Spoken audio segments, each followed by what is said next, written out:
여러분 반갑습니다. 이 자리에서는 오랜만에 뵙는 것 같아요. 외부에서는 많이 뵀었는데 오랜만에 뵙게 되었네요. 오는 길에 보니까 아주 새싹들이 예쁘게 지금 나오고 있어요. 새로운 시작을 의미하는 오늘 멋진 날인 것 같아요. 오늘 오랜만에 여러분들과 또 법회를 하게 됐는데요. 오늘 주제가 보니까 불교 예술에 대해서예요. 불교 예술에 대해서 너무나 범위가 넓고요. 우리가 이제 시를 쓰니까 시에 대한 예술가로서 어떻게 더 아름다운 시를 써서 많은 분들에게 마음을 어루만질 수 있을까, 그런 거에 대해서 이제 같이 얘기하는 그런 시간으로 만들겠습니다. 아무래도 불교 예술이니까요. 예술에 대한 단어를 같이 한번 공부해 볼게요. 예술이라는 말은 우리 일상생활화되어 있기 때문에 많이들 들으시고 알고 있으시리라고 생각해요. 그렇지만은 시를 쓰는 우리들은 예술을 어떻게 표현해야 될까, 그걸 한번 생각해 보기로 해요. 예술이라는 것은 한문으로 예자가 심을 예자예요. 무엇을 심는다. 심을 예자. 우리가 예술해도 한문으로 찾아서 뭐 뜻을 알고 그러기는 좀 힘들어요. 그리고 술은 길술자예요. 심을 예 길술. 그러니까 폭로술도 되고 경로나 방법을 말하는 건데요. 무엇을 심는데 어떤 방법으로 어떻게 심는가, 그게 예술이라고 할 수가 있어요. 그러니까 예술이라는 것은 교양에 씨를 뿌리고 인격에 꽃을 피우는 방법이라 그래요. 제일 쉽게 얘기하면은 교양에 씨를 뿌리고 인격에 꽃을 피우는 방법. 그렇게 꽃을 피워서 그럼 어떻게 할 것인가? 인간이 필요로 하는 것을 예술인들이 상대방들한테 채워주는 거예요. 그거를 갖다 예술이라고 할 수가 있죠. 우리 보리수 아래 회원하면은 이제 다 시인들로 유명해지셨습니다. 우린 시를 쓰는 예술인이에요. 그럼 시란 무엇인가? 시라는 것은 마음의 꽃으로 표현하고, 또 시를 쓰는 사람들, 마음에 꽃을 심어서 가꾸고 또 꽃을 피우는 사람들을 우리 시를 쓰는 예술인이라고 그래요. 그러니까 시인이 결국 예술인이에요. 그러니까 결국 시인은 모든 예술을 총칭할 수가 있는 거예요. 우리들의 뭐라 그럴까요? 업무가 아주 그냥 대단한 거죠. 그런 거 보면요. 모든 예술의 중심이 되는 꽃이 되는 게 바로 시인이에요. 시를 쓰는 사람들. 그러니까 시를 어떻게 쓰냐 하면은 우리가 인생을 보다 아름답게 하기 위해서 노력하고 시를 쓰고, 또 그 쓴 시로 세상을 아름답게 꽃피우기 위해서 정진하는 이들을 시인이라고 합니다. 그냥 글만 쓰는 사람보다도 글을 쓰는 목적이 있잖아요. 그런 마음으로 쓰는 사람들을 얘기할 수가 있어요. 그러니까 예술가는 그럼 뭐 시인만 있는 게 아니잖아요. 미술하는 사람도 있고, 노래하는 사람이 있고, 글 쓰는 사람이 있고, 아주 각계각층으로 많이 있습니다. 그러니까 예술가가, 이제 우리는 예술가예요. 내가 본 세상을 물감의 색으로 나타내는 거는 미술인들이고요. 또 소리로 나타내는 사람들은 신앙송가나 음악을 하시는 분들, 또 언어로 글로 보여주는 것은 우리 시인들, 글 쓰는 문학인들을 얘기하는 거예요. 그만큼 모든 세상을 우리가 엮어가지고 글로 보여주는 역할을 하고 있어요. 그러니까 시를 쓰면서 시도 종류가 너무너무 많아요. 보니까 저도 시 쓴 지는 그렇게 오래되고 그러지 않아요. 제가 시를 쓰기 시작한 것은 시각장애인들이 좀 시를 많이 듣고 싶다 그래요. 그분들은 책이 있어도 읽을 수가 없잖아요. 근데 또 점자책으로 안 돼 있으면은 그 내용을 알 수가 없는데 들을 수는 있기 때문에 시낭송을 좀 해달라고 많은 요청을 받았어요.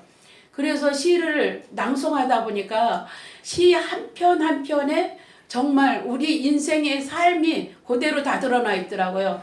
여러분들 시도 역시 그래요. 그냥 순간적으로 뭐 취미로 쓰는 게 아니라 그만큼 아주 뭐랄까 중요한 그걸 과제를 가지고 그 상대방에게 뭔가 정말 꽃을 피우면서 마음을 어루만져 줄 수 있는 그런 마음으로 시를 쓰게 되잖아요. 그래서 그 낭송을 하다가 시의 아름다움을 느끼면서 저도 글을 쓰기 시작했는데 여러분들보다 후배예요. 저는요. 2017년서부터 17년도에 이제 문단에 등단하고 그때부터 계속 쓰기 시작했는데 생각보다 시가 참 어려워요. 왜냐하면 그 짧은 그 공간에다가 모든 거를 내용을 다 포함시켜야 되니까 생각하지 않으면 할 수가 없는 거예요. 그러니까 시를 쓰면서 시가 전달하는 감정의 톡톡함, 또 전달할 때 명료성이 있어야 되죠. 이 시를 보고 이게 무슨 시인가, 이게 내용이 뭐야 뭐 하는 것보다도 보는 순간 정말 간결하고 명료성이 있어야 되고 또 진실성이 있어야 되죠.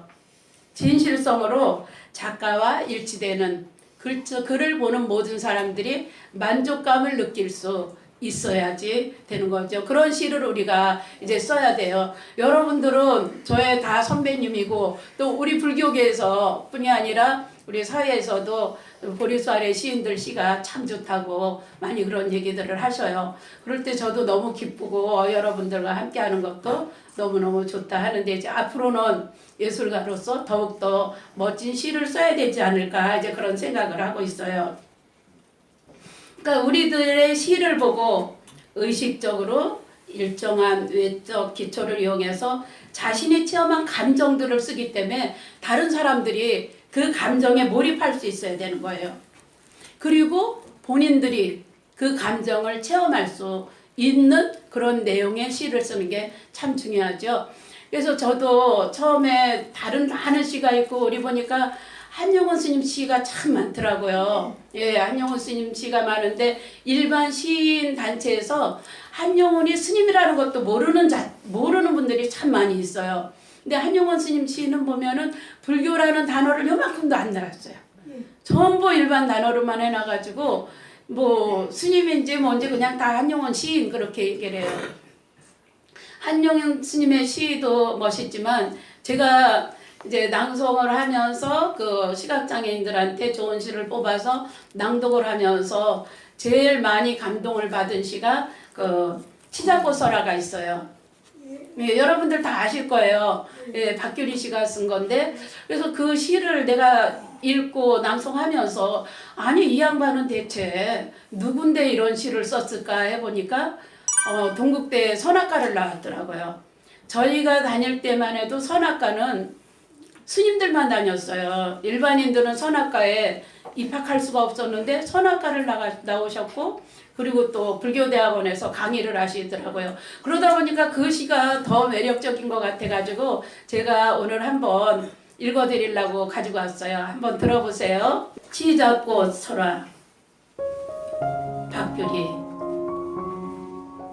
사랑하는 사람을 달래보내고 돌아서 돌계단을 오르는 스님 눈가에 서른 눈물방울 쓸쓸히 피는 것을 종탑 뒤에 몰래 숨어 보고야 말았습니다.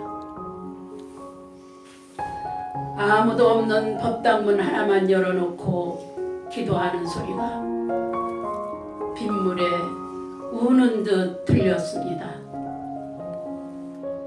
밀어내던 가슴은 못이 되어 오히려 제 가슴을 아프게 뚫는 것인지 목탁 소리만 저 홀로 바닥을 뒹굴다 끊어질 듯 이어지곤 하였습니다. 여자는 돌계단 및 치자꽃 아래 한참을 앉았다 일어서더니 오늘따라 가랑비 10개 듣는 소리와 짝을 찾는 쑥국새 울음소리 가득한 산길을 휘청이며 떠내려가는 것이었습니다. 나는 멀어지는 여자의 젖은 어깨를 보며 사랑하는 일이야말로 가장 어려운 일인 줄 알 것 같았습니다. 한 번도 그 누구를 사랑한 적 없어서 한 번도 사랑받지 못한 사람이야말로 가장 가난한 줄도 알 것 같았습니다. 떠난 사람보다 더 설게만 보이는 잿빛 등도 저물토록 독경소리 그치지 않는 산중도 그만 싫어. 나는 괜시리 내가 버림받은 여자가 되어 버릴수록 더 깊어지는 산길에 하염없이 앉았습니다. 네, 여러분들은 어떠세요? 저는 이 시를 보면서 내가 산에 있는 것 같고 또 글쎄 스님이 사랑하는 사람을 달래보내고 그랬어요. 돌계단을 오르는 스님 눈가에 서른 눈물방울.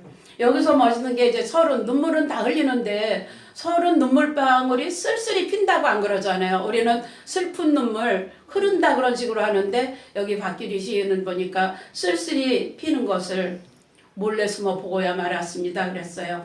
그러니까 누가 어느 보사님이 오셔서 사랑하는 스님을 사랑한다기보다 이제 존경하는 거죠. 그리고 이제 사랑이라는 것은 우리가 믿음과 배려와 이해하는 마음을 사랑하는 마음이라 그래요. 근데 사랑하면 거의 다 이성적인 사랑만으로 알고 있는 분들이 많이 있는데 여기서는 이 시에는 약간 이성이 들어간 것 같아요. 존경하는 분이 와가지고 아유 스님 나 차 좀 맡고 싶어요 뭐 하고 다 하고 싶었는데 이제 안 가니까 스님이 달래서 보내셨다 그랬어요. 그리고 갔는데 가고 나서 스님이 기도를 하는 소리가 빗물에 우는 듯 들렸대요. 기도 소리가 우는 듯 들릴 수가 있을까요? 그러니까 얼마나 그 스님의 마음에까지 파고 들어간 거예요, 시인이. 그래서 이 시인이 볼 때 기도하면서 목닥을 치는데 목닥도 스님이 치는 목닥이 서글퍼서 목닥 소리만 홀로 바닥을 뒹굴다. 목닥이 이렇게 치는데 어떻게 바닥을 뒹굴겠어요. 이 구절이 너무너무 멋있는 것 같아요. 저는요. 바닥을 뒹굴다 끊어질 듯 이어지곤 하였습니다. 그냥 막 뭐라 그럴까 보내고 아쉬움에 안타까움에 그런 게 있는 내용을 갖다가 이렇게 멋지게 풀어서 써줬어요.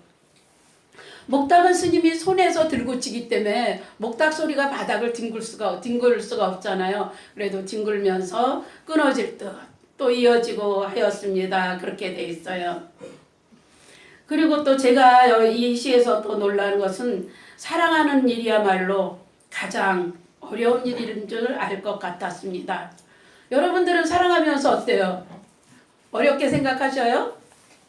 마음만 있으면 사랑은 다 할 수가 있는 거예요. 마음에서 사랑이 나오는 건데 스님이 그 사랑을 받아주지 못하고 현실로 있었는지 아니면은 그냥 생각해서 썼는지 그건 모르겠어요. 박규리 씨 만나서 한번 얘기해보고 싶어요. 왜냐하면은 신앙송가들이 참 많이 하고 있어요, 이 시를. 그래서 과연 스님들이 그 스님의 모습을 보고 쓰신 건가 좀 만나고 싶은데 그러면서 스님을 어떻게 표현을 했냐면은 한 번도 그 누구를 사랑한 적 없어서 아니 뭐 스님 속에 들어갔다 왔나 한 번도 그 누구를 사랑한 적 없어서 한 번도 사랑받지 못한 사람이야말로 가장 가난한 줄도 알 것 같았습니다.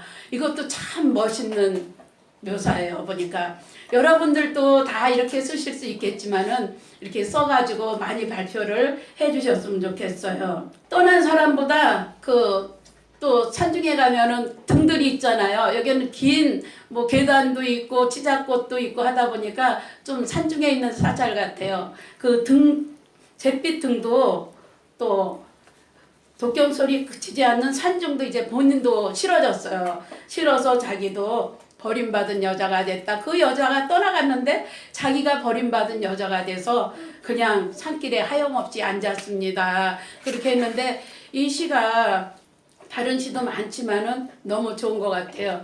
여러분들 시를 보고 제가 이런 걸 좀 뽑으려고 그랬는데 너무 바빴고 감히 또 선배님들 시를 내가 어떻게 평가를 해요. 그래서 못하고 다음에 올 때는 여러분들의 시 전번에도 예전에 왔을 때도 제가 해줬지만 너무 좋은 시들 많아요. 근데 안타까운 거는 그 좋은 시가 그냥 묻어 있어서는 안 돼요. 누군가가 낭송을 해가지고 요즘은 보는 것도 책으로 보는 것도 중요하지만요. 낭송을 해가지고 듣게 해줘야 돼요. 우리 봉사하시는 분들 많잖아요. 이런 분들한테 부탁해서 요즘은 본인이 다 직접 낭송해서 또 영상을 올릴 수가 있잖아요. 저도 제 시 직접 제가 녹음해서 제가 직접 영상 만들어서 이렇게 올리는데 여러분들은 좀 힘드시니까 여러분들이 그 중에서 내 시집에서 이런 시는 너무너무 좋다 생각하는 게 있으면은 뽑아가지고 누군가한테 해달라 그러세요. 아니면 뭐 저한테 얘기하면 많이는 못 해줘도 저도 좀 이렇게 해서 올려주고 싶어요. 그래서 이 시가 유명해진 것도 치자고서라도 책으로 나와 있을 때 몰랐어요. 근데 이제 시랑송가들이 자꾸 시를 낭송해서 유튜브로 올리다 보니까 이 시가 유명해지고 아 이렇게 쓴 거구나 했잖아요. 그러니까 저도 보리수 아래에 오면은 이제 여러분들의 시를 뭐 가족들도 있고 많이 있잖아요. 이렇게 해서 많이 좀 전달해 해주고 싶은 그런 마음이 있어요. 그러니까 이제 우리 여진보살님도 있고 또 뭐 많이 있어요. 이계경 씨도 있고 많이 있으니까 저도 또 해드릴 수 있고 내가 제일 사랑하는 시 본인이 책을 내면서 아주 좋아하고 사랑하는 시가 있으면은 얘기를 해주세요. 그러면은 보통 너무 연이 짧은 거는 낭송해도 잘 이렇게 안 되더라고. 그러니까 한 몇 년 이상 되는 거 이렇게 해서 주시면은 제가 또 해서 드리고 또 아는 분들이 서로 해서 올려주시면 그 사람들이 보고 감동도 할 수 있고 참 좋을 것 같아요. 이제 여러분들도 예술인이잖아요. 예술인은 나 혼자만 가지고 있는 게 아니라 누군가에게 많이 베풀어 보여줄 수 있어야 되는 거예요. 그러니까 꽃밭에서 꽃을 문인들은 그러니까 꽃밭에서 우리가 꿀을 모으는 일이라고 그랬어요. 그 꿀을 먹은 후 꽃가루를 온 세상에 퍼뜨려야 한다고 그랬어요. 그 시가 이제 꽃이에요. 근데 보니까 이거를 보고 얼마 전에 저희 절에서 한 보살님이 이제 고추 모종을 사왔어요. 고추 모종을 사가지고 집에서 기른다 그래요. 고추 모종 같은 게 베란다에서 기르면 너무너무 좋으니까. 그래가지고 꽃이 피고 하는데 꽃 피면은 그냥 야외에 심은 거는 꽃을 피면은 그 열매가 고추가 맺잖아요. 근데 아무리 고추나무가 크게 자라서 꽃이 송송송 폈는데 고추가 안 열린다고 저한테 가지고 왔어요. 스님 이걸 어떻게 하면 좋냐고. 이렇게 꽃이 피면은 고추가 열려야 되는데 그 이유를 모르겠다 그래요.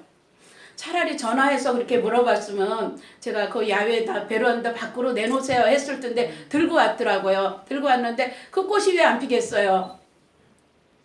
여러분들은 아니 꽃은 폈는데 고추가 왜 안 열리겠어요? 맞아요. 벌과 나비가 없어가지고 그걸 연결해 주지를 못하는 거예요. 그래서 고추를 열매를 맺지 못하잖아요. 근데 보리수 아래 오면 여러분들은 다 꽃들이고 여기서 벌과 나비가 있던데요. 보니까 누구예요? 벌과 나비의 역할을 하시는 분이 최명숙 대표님이에요. 네. 그러니까 모든 것이 이렇게 합쳐져야지 되는 거예요. 나 혼자만이 모든 걸 할 수가 없는 거예요. 벌과 나비의 역할을 해주셔서 여러분들한테 제일 좋은 거 뭐가 나왔어요? 책이요. 책이 나왔잖아요. 시집이 나왔어요. 시라는 것은 말로 하는 게 아니에요. 마음으로 쓰는 게 아니에요. 마음으로 아무리 많이 써놓고 말로 써놔도 활자로 나오지 않으면 시로 인정해 주지 않잖아요. 그거를 결국 최명숙 대표님이 해주셨어요. 이럴 때 박수 한번 보내드려야죠. 네, 웬만한 분들은 내가 시를 써서 내 책만 만들면 되지. 누가 다른 꽃에 열매 맺기를 원하겠어요.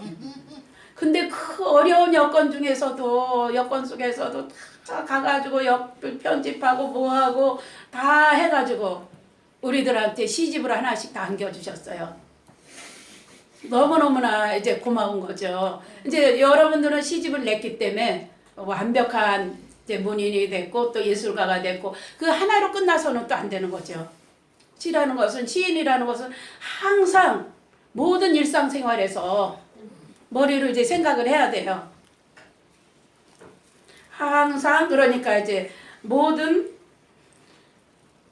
시를 쓸 때 주관과 핵심이 있는 그런 시를 써야 되잖아요. 그러니까 항상 다른 사람들 뭐 이제 뭐 게임이나 하고 놀고 그럴 때 우리 보리수 아래 회원들이나 시인들은 뭐 소재만 보면은 글귀가 시상이 떠오를 수 있도록 그렇게 해야 되는 거예요. 또 그렇게 지금 하고 있고. 근데 그거를 나 혼자만 마음에 두고 아 내가 이런 시를 썼는데 하지 말고 각 발표를 하고 또 낭송으로 해서 그 유튜브를 통해서 다른 사람들을 또 들을 수 있도록 해주고 책을 만들어서 다른 사람들이 읽을 수 있도록. 그러니까 내가 만든 책은 나 혼자 가지고 있어서 안 되고 많이 배포를 시켜줘야 돼요. 여기저기 친구들한테도 주고 가족들은 물론이고 많은 분들 또 유명한 시인들한테도 이렇게 시를 줘서 시집을 주어가지고 저도 이렇게 시를 쓰고 있습니다 하는 것도 알려주고 내 내용도 그런데 홍보하는 것도 참 중요한 것 같아요.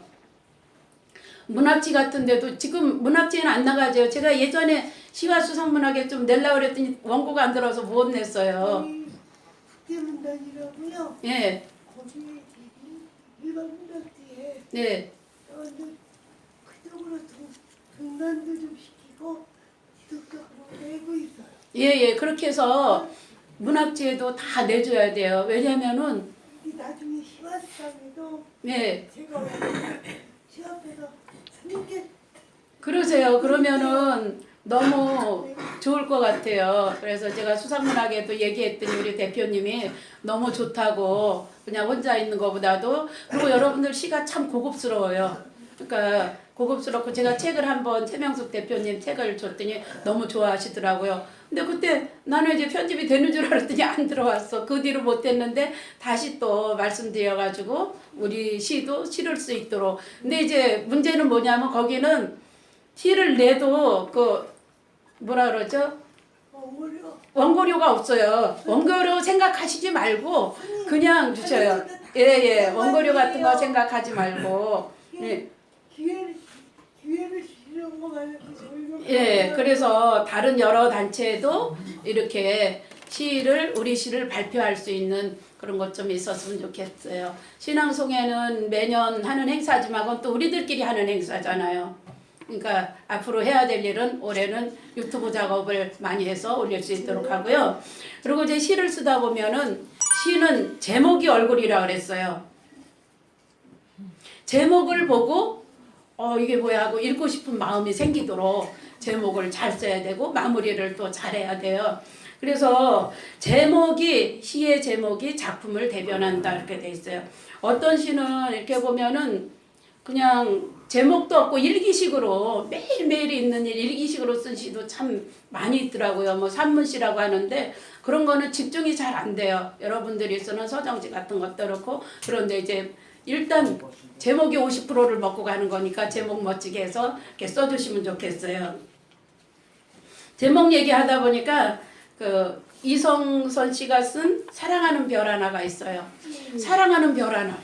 이게 뭔가 하고 저도 계속 제목이 그러다 보면은 한 번, 두 번, 세 번, 한 번 읽어서 안 되면 두 번, 세 번 번갈아서 또 읽을 수 있어요. 그래서 그 시도 한번 제가 가지고 와봤어요. 한번 들어보세요. 사랑하는 별 하나, 이성선. 나도 별과 같은 사람이 될 수 있을까? 외로워 쳐다보면 눈 마주쳐 마음 비춰주는 그런 사람이 될 수 있을까? 나도 꽃이 될 수 있을까? 세상 일이 괴로워 쓸쓸히 밖으로 나서는 날에 가슴에 화환이 안기어 눈물 짓듯 웃어주는 하얀 들꽃이 될 수 있을까? 가슴에 사랑하는 별 하나 갖고 싶다.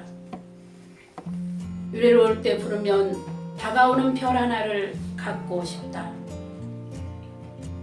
마음 어두워 밤 깊을수록 우러러 쳐다보면 반짝이는 그 맑은 눈빛으로 나를 씻어 길을 비추어주는 그런 사람 하나 갖고 싶다. 예, 너무나 시가 멋있는 것 같아요. 결국 사랑하는 별 하나인데 나도 그런 사람이 되고 싶다는 거죠. 그거를 갖다가 제목을 나는 무엇이 하고 싶다가 아니라 딱 제목에 사랑하는 별 하나. 별이 한없이 많잖아요. 하늘에 별을 보면 한없이 많은데 하나를 갖고 싶다 그랬어요. 별 하나. 그러니까 별은 사람이 외로울 때 별을 보게 되잖아요. 그럴 때 그 별과 눈 마주쳐서 마음을 어루만져 줄 수 있는 그런 별 하나 갖고 싶다. 결국은 내가 되고 싶다는 뜻이죠. 돼야 된다 이제 그런 뜻이고 들꽃이 되고 싶다 그랬잖아요. 들꽃도 역시 마찬가지예요. 외로울 때 별 하나 부르면은 별이 나를 반겨주듯이 들꽃도 역시 그래요. 괴롭고 힘들고 쓸쓸할 때 가슴에 안길 수 있는 그런 꽃이 되고 싶다. 참 멋있는 내용이에요. 보면은 우리들 다 마음에 있는 건데 글로 이렇게 표현하기가 참 어려운 것 같아요. 근데 이제 시집을 사면은 시를 잘 쓰려면 시집을 남의 시집을 많이 읽어보라 그래요. 근데 시집을 사서 잘 안 읽어져요. 근데 제일 먼저 보는 게 이제 머릿말 보고 그 다음에 제목을 보잖아요. 제목에 딱 사랑하는 별 하나 이게 뭐야 하고 이렇게 찾게 돼요. 근데 평등하게 그냥 풍경, 바람 소리, 추억 뭐 그런 거 있으면은 그냥 많이 쓰는 시니까 들 지나갈 수가 있어요. 그렇기 때문에 시는 항상 그 제목에 좀 신경을 써서 잘 써주면은 더욱 멋진 작품이 나올 수 있는 것 같아요. 제목이 멋있기 때문에 작품도 거기에 또 따라가야 되잖아요. 그래서 제목에 또 더 멋진 작품이 될 수 있도록 함께 써줘야 될 것 같아요. 그리고 시를 쓰면서 우리가 생명이 있어야 되는 거죠. 구체적이고 또 뭐 다 그건 알지만 시를 쓸 때 기승전결을 놓고 쓰라 이제 그러셨어요. 처음에는 별 같은 사람이 될 수 있을까 그랬는데 반짝이는 그 맑은 눈빛으로 나를 씻어 길을 비춰주는 그런 사람 하나 갖고 싶다. 마지막에는 자기의 의견이에요. 될 수 있을까 하고 시작을 하고 그 다음에 별과 꽃이 나오고 했는데 이제 결론은 나도 그런 사람 하나 갖고 싶다. 되고 싶다. 이제 그렇게 쓴 거예요. 그러니까 결국 시를 쓴다는 것은 우리가 일상적인 언어예요. 언어를 시작으로 형상화해서 창조적인 언어로 이제 승화시키는 거죠. 그냥 평등한 언어보다 그 수필이나 소설 같은 거는 그렇지 않은데 그 시라는 것은 은유법, 비유법 그런 게 참 많이 들어가더라고요.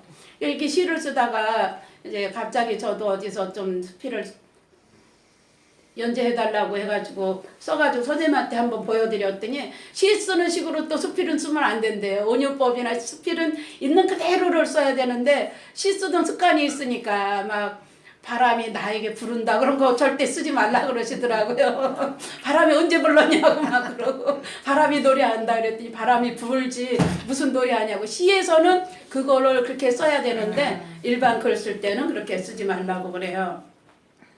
그리고 또 일상적으로 그냥 쭉쭉쭉쭉 나가다 보면은 어제도 유명하신 분인데 시집을 하나 주셨는데 몇 장 읽다가 안 읽었어요. 그냥 읽기예요 보니까.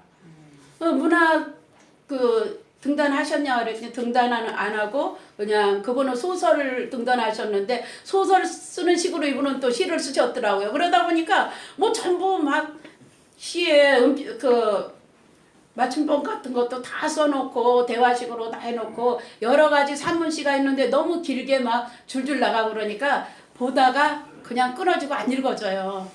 근데 우리들은 그렇게 하지 말고 항상 핵심적으로 다뤄야 될 부분을 갖다 구체적으로 관찰하면서 은유법과 비유법 같은 거를 많이 들으라 그래요. 시는. 그래야지 사람들이 그 내용을 보고 어머 어떻게 이런 말이 나왔을까 이게 어떨까 이제 그런 마음을 많이 갖는다 그래요. 근데 이 신달자 시인은 워낙 유명한 시인인데 제목이 그냥 뒷산으로 나왔어요. 그러길래 뒷산하다 이제 신달자 시니까 그래도 궁금해서 이렇게 봤는데 나무마다 하나씩 마음을 걸어두고 나무에다 마음을 어떻게 걸어뒀을까요? 예. 또 노을 받으며 들어눕는 그림자. 나무가 이제 그 노을 지면은 그림자가 생기잖아요. 그거를 갖다가 노을 받으며 들어눕는다 그랬어요. 그림자가 멋있다 보인다 그랬어야 되는데 이분은 역시 신달자시라 틀리구나 그런 생각이 나도록 들어눕는 그림자. 돌아갈 곳이 없는 빈 몸이다. 뒷산은 내 몸이다. 그래놨어요. 뒷산이 내 몸이래요. 그러니까 마음을 나무를 보면서 우리가 감동은 느끼지만은 마음을 걸어놨다고까지는 표현하기가 참 어렵잖아요.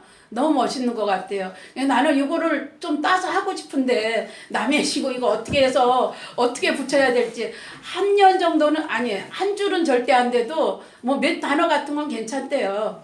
근데 남의 거긴 하지만 뭐 혼자 쓰겠어요. 근데 아직은 못 쓰겠어요. 마음 하나 걸어두고 다른 데다 이제 해야죠. 그리고 어차피 우리가 시를 쓰려면 남의 시도 참고를 많이 해야 돼요. 단어만 좀 바꿔서 해야 되니까 남의 시를 얼마나 많이 읽느냐에 따라서 나의 또 멋진 시를 만들 수가 있어요. 더 멋있는 게 마음에 걸어두고 보다도 노을 받으며 들어눕는 그림자. 노을 받으면 저절로 그게 그림자가 나오지 어떻게 그걸 들어눕는다 그랬어요. 나무 밑에 그대로 보이니까. 그래서 야 역시 참 너무너무 멋지신 분이구나. 이제 저희가 아니에요. 저는 그렇게 되려면 한 몇십 년을 더 써야 되겠지만은 야 정말 멋진 이런 시들이 우리한테 감동을 주는 것 같아요. 그러니까 결국 시의 이미지라 그러죠. 시에서 묘사나 암시 또 직유법, 운유법에서 오는 거예요. 결국 그러니까 이미지를 잘 살려준 거예요. 신달자 시 같은 거 또 이제 사랑하는 별 하나 그런 데는 우리가 그래서 이미지를 아주 중요하게 생각해야 되잖아요. 시각적 대상이나 또 장면 묘사, 비유의 보조관념들이 아주 중요하고 창조적인 생각들이 아주 참 중요한 거예요. 그렇기 때문에 우리가 시인들을 예술인이라고 그러고 창조인이라고 그러잖아요. 시는 정말 아무나 쓸 수 없다 그래요. 그러니까 여러분들이 이제 매일매일 시를 수행 삼아 이렇게 살고 있으니까 더욱더 아름다운 시를 또 써주셔야 될 것 같고요. 옛날에 김소월 씨 진달래꽃 같은 거는 제가 시를 쓰기 전에는 뭐 언제 배웠나 국문학과를 다닌 게 아니니까 고등학교인가 중학교 책에서 국어책에서 봤어요. 그냥 나보기가 역겨워 가실 때는 말없이 고이분에 오리다. 영부연의 앞산 진달래꽃 아름다다. 가실 길에 뿌려오리라. 그냥 그렇게만 생각했어요. 그냥 가니까 뿌려준다고 하나보다 그렇게 생각했어요. 가시는 걸음걸음 놓인 그 꽃을 사뿐히 들여밟고 가시옵소서. 나보기가 역겨워 가실 때는 죽어도 아니 눈물 흘리오리라. 사람을 보내면서 이런 생각을 할 수 있을까요? 신이에요. 이 김소월 씨 이 진달래꽃은 신이 쓴 것 같아요. 부처님이 쓴 거예요. 보니까 나보기가 역겨워서 간대요. 가면은 빈말이라도 아니 내가 어떻게 생겼길래 왜 내가 역겨워 그러면서 속상하고 막 안타깝고 그럴 텐데 말없이 거의 보내드리겠다 그랬어요. 근데 보내주는 것까진 괜찮은데 그 나보기가 역겨워서 내가 싫어서 간대는데 보내준 거는 둘째치고 약산의 진달래꽃을 아주 다 따다가 가시는 길에다 뿌려준다 그랬어요.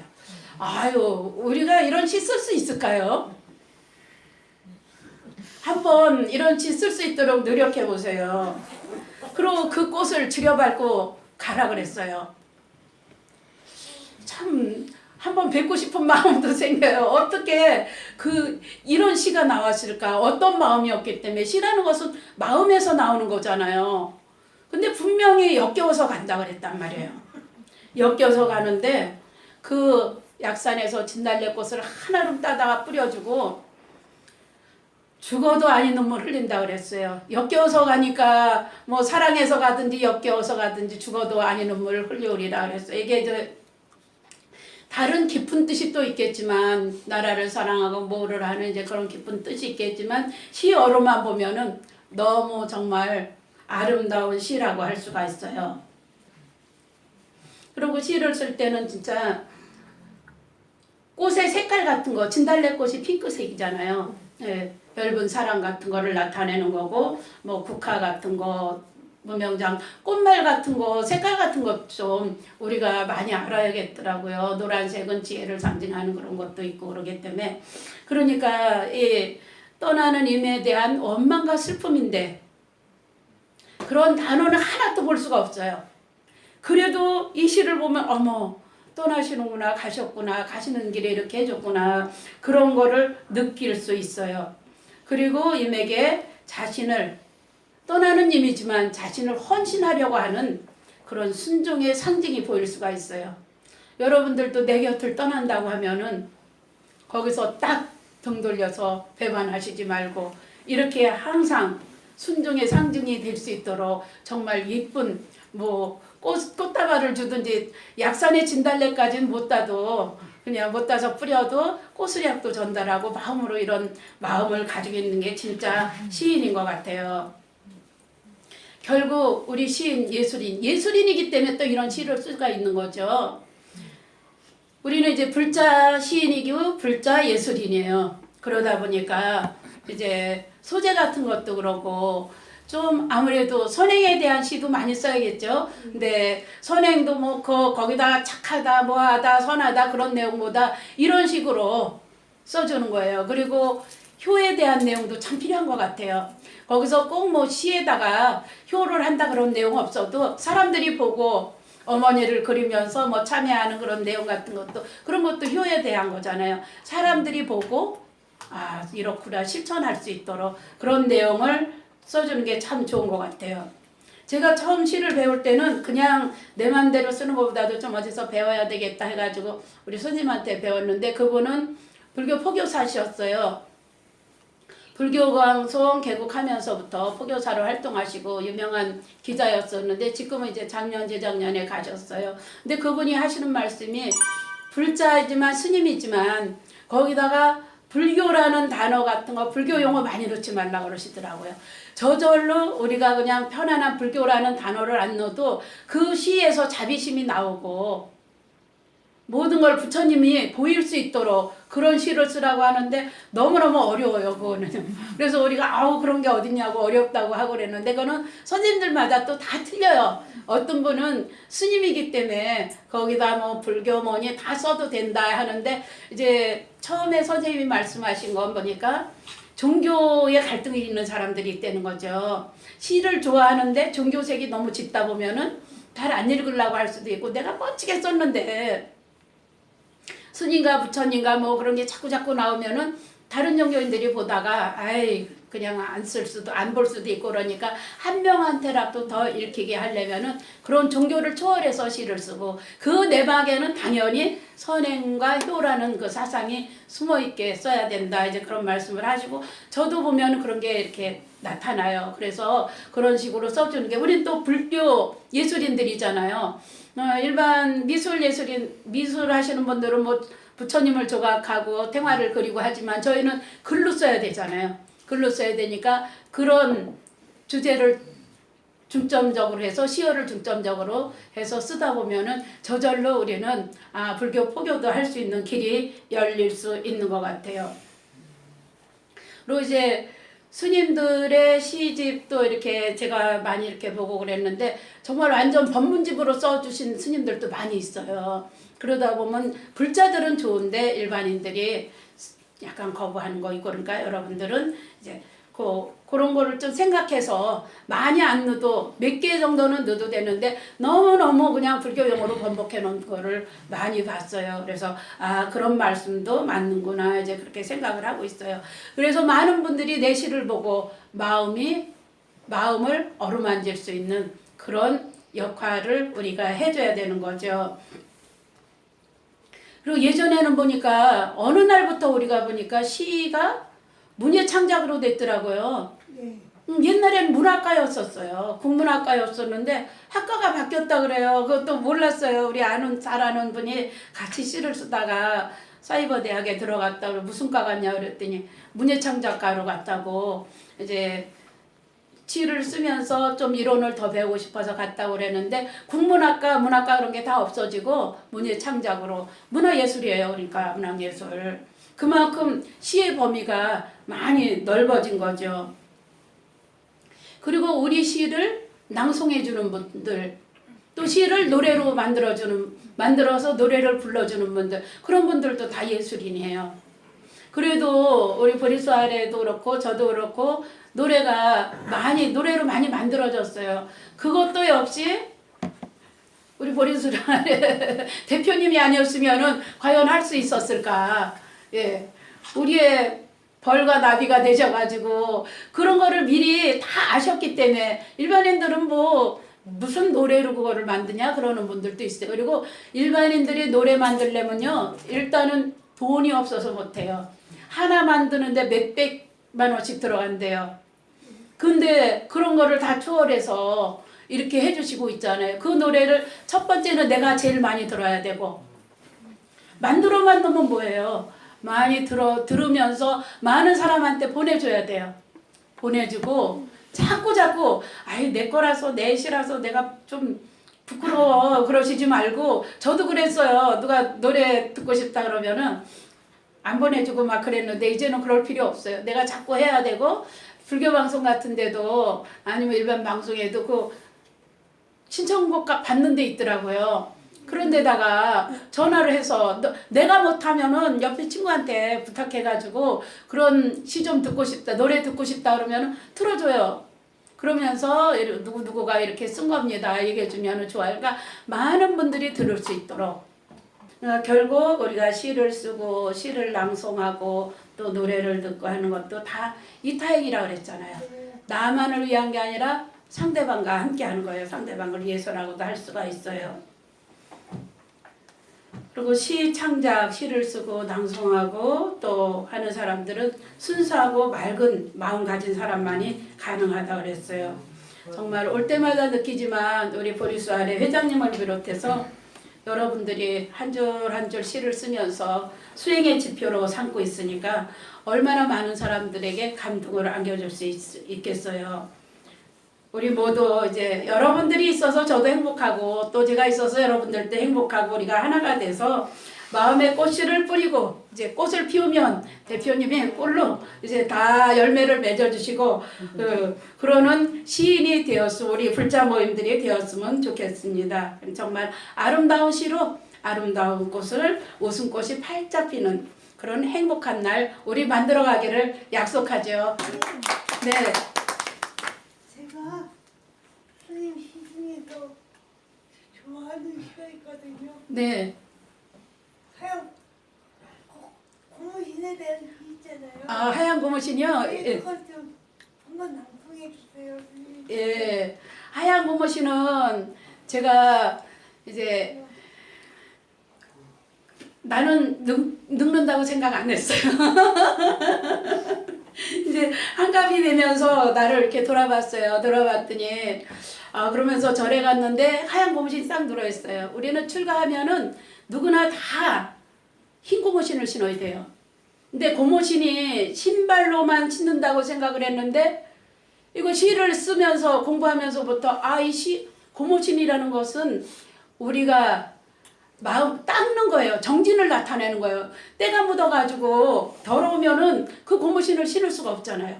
그러니까 항상 끊임없이 노력하고 정진하고 끊임없이 가라는 그런 뜻이고 하얀색은 청정을 나타내잖아요. 청정인데 제가 너무나 게으른 것 같아요. 게으르게 지낸 것 같아가지고 참여하는 마음으로 쓴 거예요. 하얀 고무신. 볼 때마다 좀 미안해요. 그럼 하얀 고무신 드릴게요.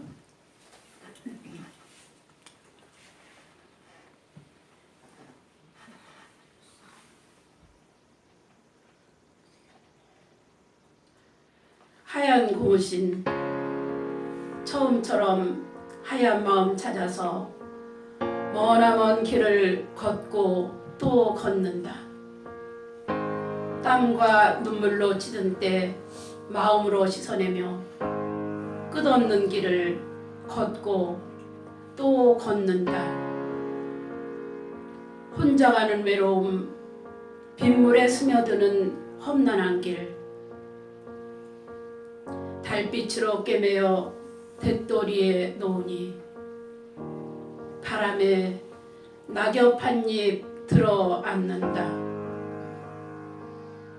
깊은 밤 지새우며 가슴속을 떠나지 못하는 탐진치 삼독심을 살포시 내려놓는다. 네. 열심히 정진할 것을 약속하면서 쓴 시입니다. 처음에는 출가해서 정말 열심히 한다고 했어요. 근데 너무나 해이해지는 것 같아가지고 다시 시작한다는 마음으로 쓴 겁니다. 아이고 고맙습니다.